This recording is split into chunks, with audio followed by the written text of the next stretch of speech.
Welcome to A Healthier, Happier You, the people working to make it happen. I'm Evan J. Cholfin from Luxhammer, where we help the brands that help you live healthier. Today, I'm joined by Zack Miskel, Associate Vice President of Brand Strategy and Growth at DefenAge's, who's revolutionizing the skincare industry. His insights into brand building and growth strategy are invaluable to our audience. Zack, thanks for being here. Yeah, thanks for having me, Evan. So what's the story behind DefenAge's?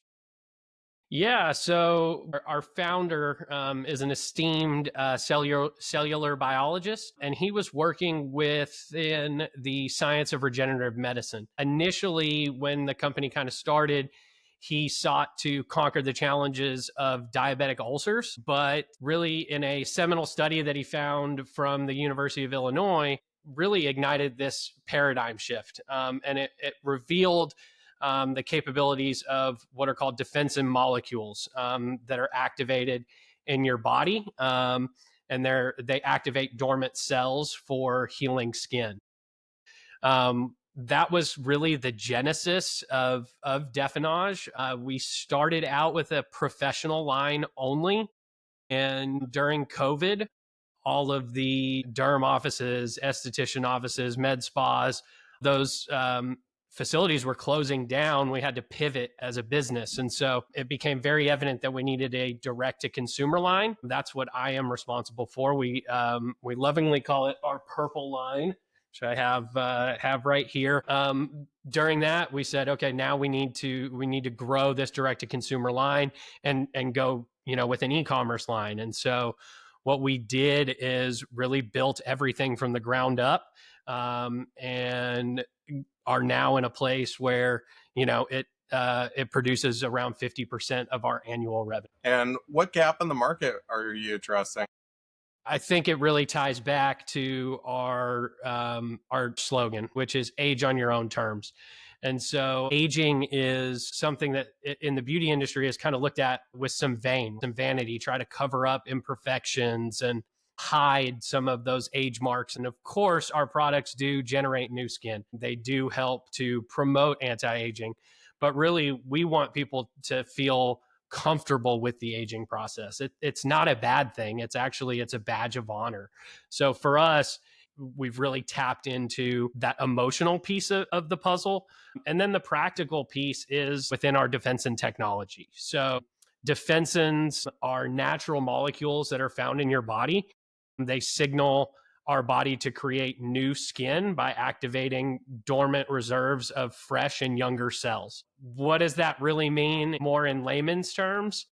If you think about when you cut on, say, your hand or your arm, that skin that comes up is that pink skin, right? And what's happening is that's the defensin molecule that is activated and it's producing new skin. And so that's why people do things like microneedling, because it causes a significant amount of incisions on the face. They're really tiny and it promotes new skin being produced. So what we did is essentially created microneedling in a bottle so that when you apply our formulas, you're generating new skin without having to create an incision. That's amazing. So what makes your scientific approach unique in the skincare space? Yeah, so we are a retinol alternative, whereas retinols, cause a lot of inflammation and irritation and, tend not to use them during like summer months. You can use DefenAge year round. It does not irritate the skin. And, it really is a game changer within the marketplace. And so how are you balancing clinical efficacy with consumer-friendly messaging? Yeah, so I think, clinical efficacy is something that I call an intellectual alibi. An intellectual alibi is something like, say you were going to buy a new car. There's a checklist of things that you want when you're looking at things. And so it's like miles per gallon, 0 to 60, leather seats, air conditioned seats, all of those. Those are all intellectual alibis, right? And those are the checklists that people are going through when they're making a decision to purchase. So for us, the clinical efficacy, we have 30 clinical studies that prove efficacy. You can find them all over our website. But again, I think everybody within the industry is showing that. While we do show it and while we do highlight the power of defensins, I really think it's the storytelling and the education. I think the education is probably the biggest piece, especially before this conversation. You probably had no idea what a defensin was. And so just saying that we have this proprietary technology and that it's defensins, even people that went to the University of Illinois probably don't know what it is. So for us, that educational piece is a very large component to what we do. So, what's been your most successful channel for reaching customers?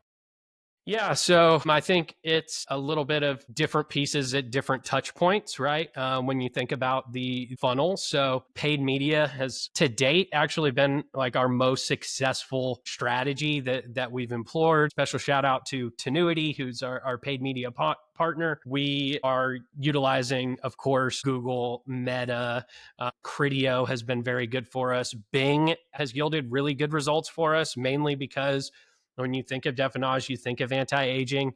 Our target demographic is 45 plus. And so that demographic is very likely to be on Bing's channel. And then, of course, we have more non-traditional avenues that we're trying to bring in new customers. So traditional avenue, actually, when I came on board and began doing research around this target audience, one interesting statistic I found is that people age 55 plus actually look forward to getting their mail every single day. It's something that crosses their mind. They check on a regular basis. So we did start a mailer campaign, and we actually did it around new customer acquisition to get people into our pipeline.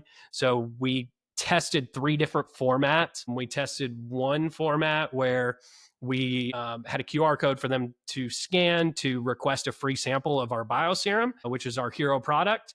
And then we had another one that had the actual bioserum sample attached to the mailer so that they could try it. We had a third one. Again, our founder and CEO is a scientist, so he loves test, learn, scale. He loves that strategy. And so we did test trying to get people all the way down the funnel immediately by giving them a promo code. As you can imagine, that was the least successful. But really, to my surprise, the most successful was scanning the QR code.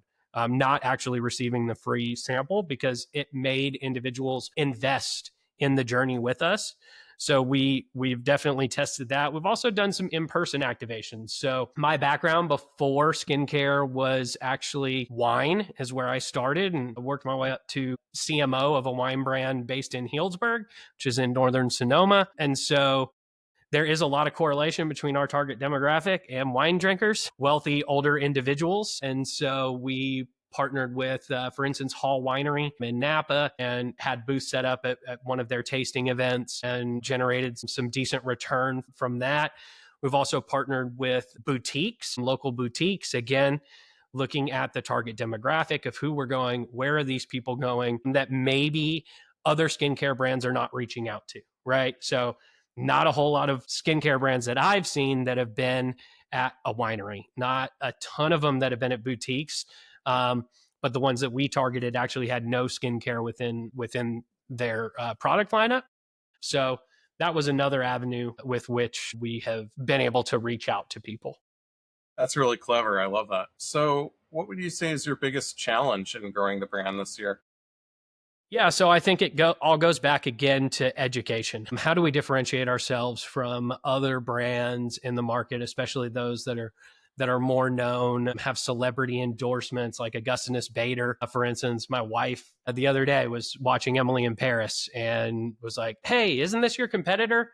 And I was like, "Sure is. It must be nice to have those deep pockets."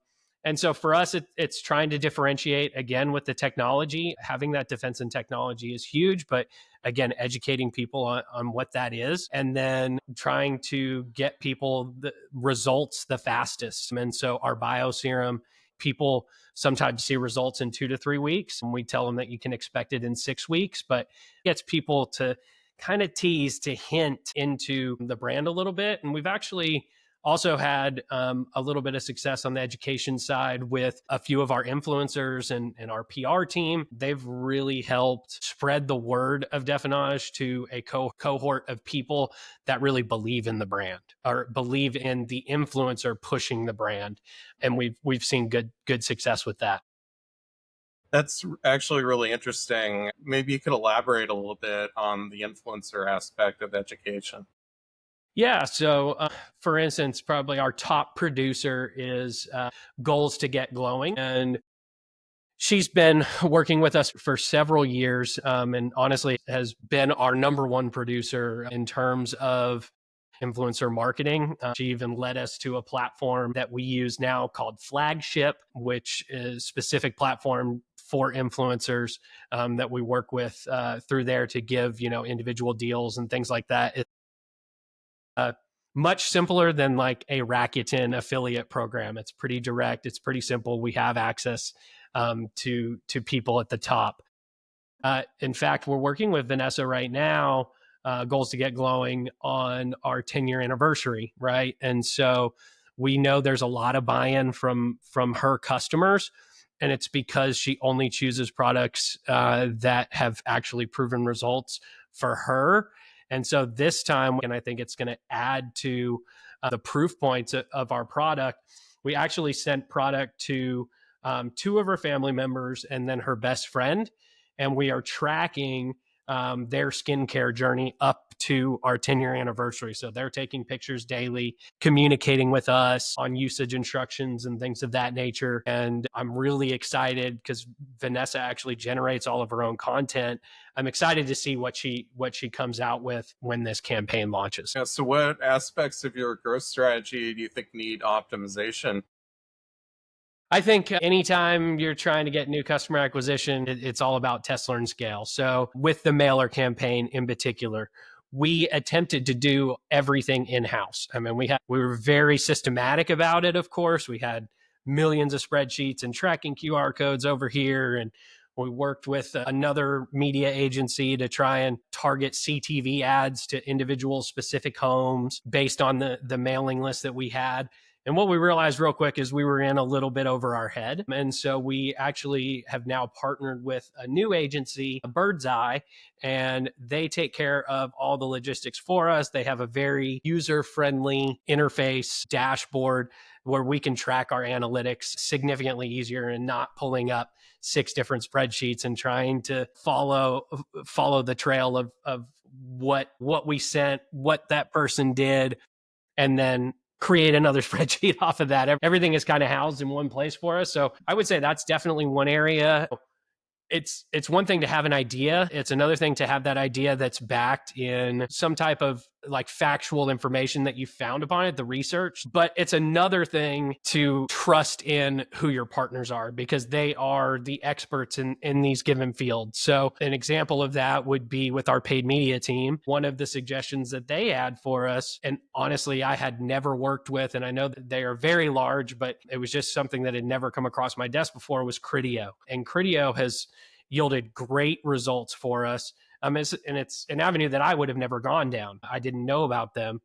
And so within that, we've really been able to improve our placement of our ads. So I know our CEO has been very excited, and some of our board members have been very excited when they go on like Forbes daily or they go on Wall Street Journal daily and they see our ads populating in between those articles. And that's all because of Criteo. So I would say don't be afraid to try new things, but definitely want to lean into, the expertise of your of your partners.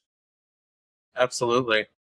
So, what makes it difficult to stand out in the crowded skincare market? One of them is budget. I would say that we have a healthy budget for the size that we are. But of course, when you're competing against the Estee Lauders and the L'Oreals and the Dior's and Lancome and others, Augustinus Bader, you're competing against very deep pockets. So it's about being very strategic with every dollar that you spend.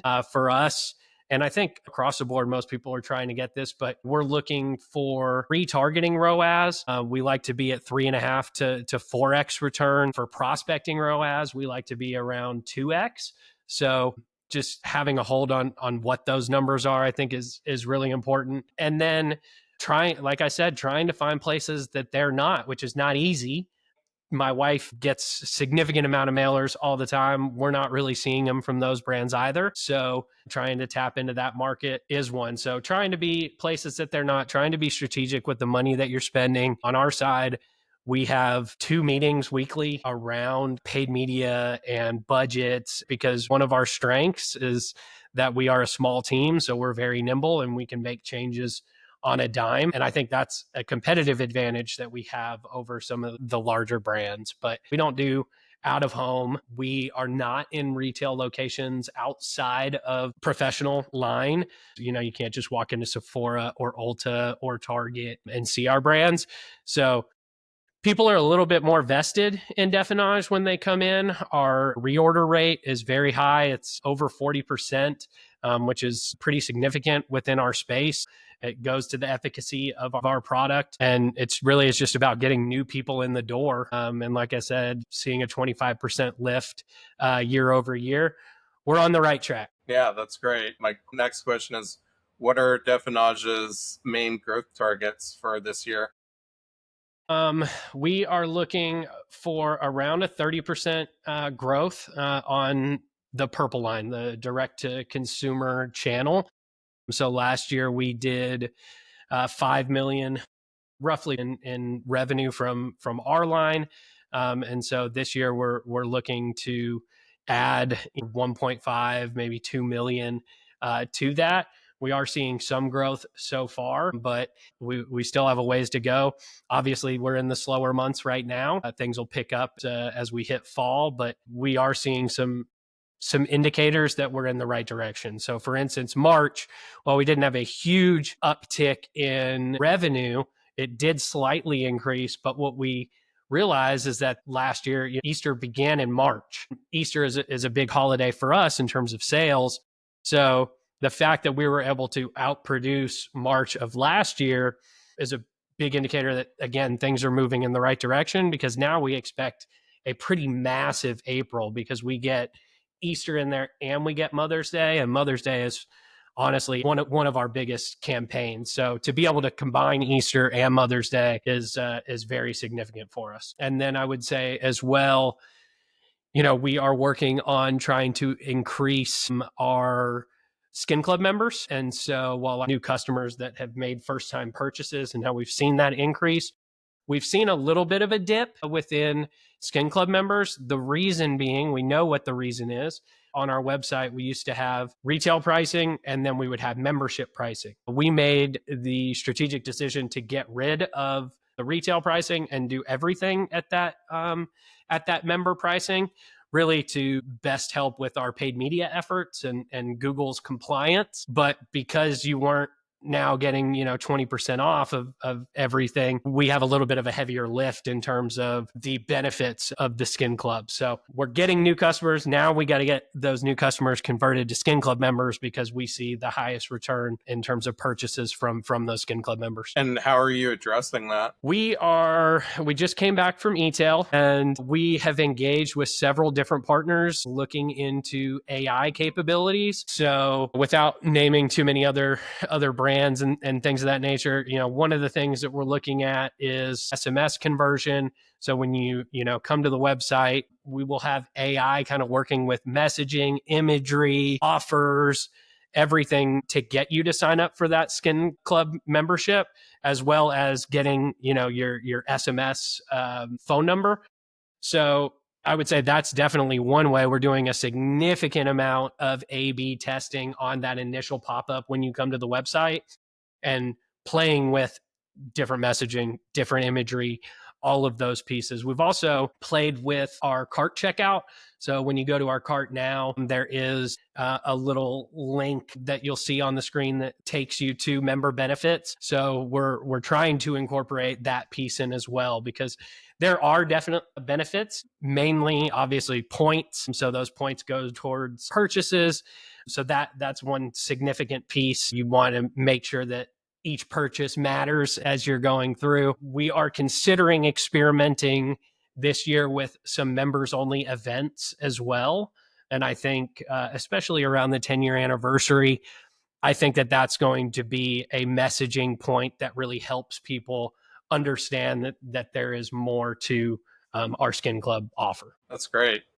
So, what would you say is working best in your omni-channel approach? I think it's having an omni-channel approach.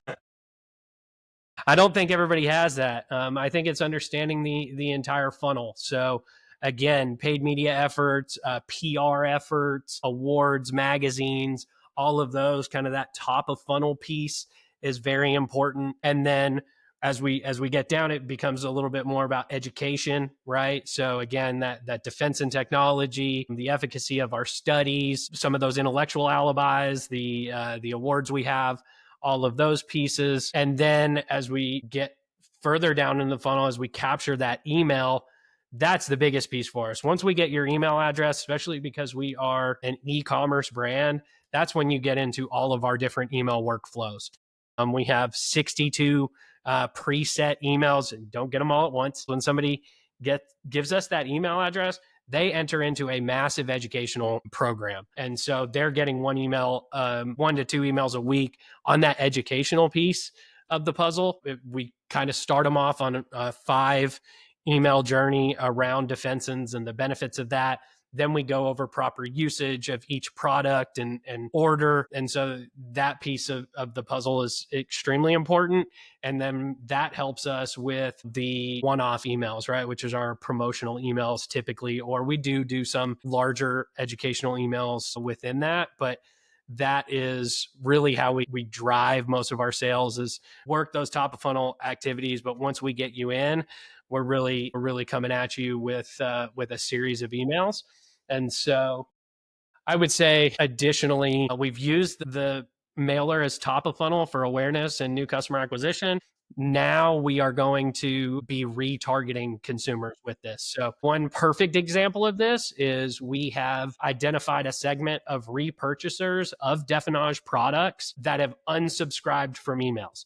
So they don't want to get the emails, but they love our product. Well, now we have this additional touch point for things like our Mother's Day promotions, or when we get to those holiday promotions, being able to reach out to them and bring them in is significant. So having multiple touch points, understanding what those multiple touch points do, the awareness, the education, data capture, and then driving that sale at the bottom.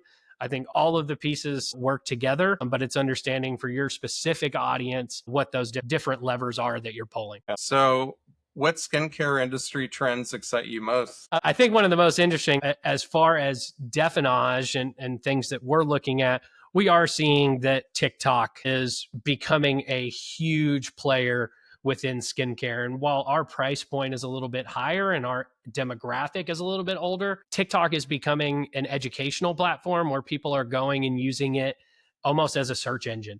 And so we have prioritized TikTok a little bit more this year than we have in the past, just again, from that search component. Another avenue that we're looking into, which you wouldn't think that something that is almost $200 for their hero product would look into, but is Amazon. Last year, Amazon overtook Google by almost 2x in terms of the individuals going to those sites looking for holiday gift ideas. And so my issue with the fact that we weren't on Amazon is the fact that when you type in DefenAge into an Amazon search bar, my competitors come up: SkinCeuticals, Nutrafol, Estee Lauder, all these different products are coming up. And so I'm losing people immediately who are like, well, this must be just as good as DefenAge.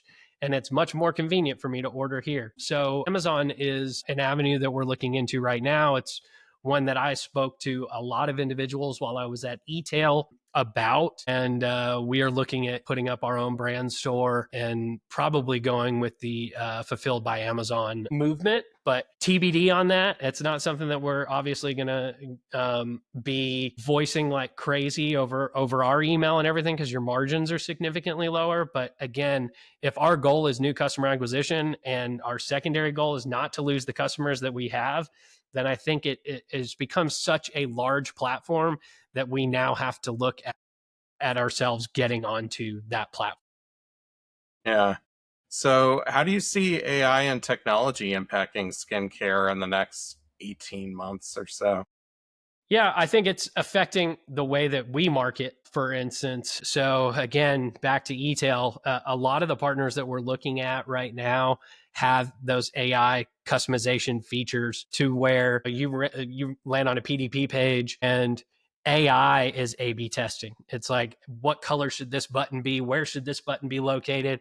Product image should be over here. Actually, this product image is better. All of those pieces are extremely helpful for us. And then we do know as well from paid media side of things like PMAX, right? It's completely AI based and it's something that we're utilizing to increase conversion. So I really think it's about the tools that we use. And again, as an e-commerce website, it's it's extremely important for us to stay ahead of trend and to utilize whatever factors we can to optimize the customer journey. We want it to be as streamlined as possible, and we want it to be as appealing as possible. I would say those tools are specific to what I'm trying to do from a marketing side of things. Now, in terms of the actual beauty industry and beauty trends, of course, there are a lot of companies out there that are doing quizzes that have augmented reality types of apps that you can speed up the clock and see what you're going to look like in 6 weeks. Or makeup does a really good job of this, like applying different makeups and different things of that nature. I do think that you're going to see a lot more of that. But specific to us, again, because we have an older demographic, we don't see that there's value in that at the moment, but we are keeping a pulse on it and seeing if there are any changes. So I will say, again, we're very nimble. We're able to act fast on some of these trends that come out.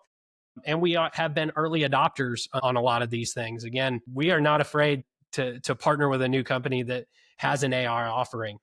Our CEO, the track that he went to at e-tail was all about AI. It absolutely fascinates him. And again, you can understand him being a scientist, why there's importance in that to him.